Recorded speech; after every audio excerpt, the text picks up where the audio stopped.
मोरे आज भलत्या आनंदात दिसतात बा. काय अहो कोकणी माणसाचा सण शिमगा जवळ आलेला आहे. हो शिमगा जवळ आलाय बा. वा वा वा भारी सण आहे. चल ठीक आहे, आता रजेचं सांगतो. 15 दिवसाची रजा मंजूर करा, लवकर सही करा.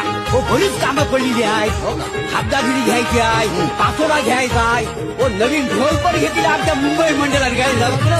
सनईच्या सुरानी मनमोहन सांगे, देवा तुझ्या या भेटीची मनिया सही लागे. ढोल ताशात डाळले सारे कोकण बहरले, शिमगा खेळण्या भक्त दंगले, शिमगा खेळण्या भक्त दंगले. कसा देव माझा नाचतोय रे, कसा चिमगा गाजतोय रे, देव माझा नाचतोय.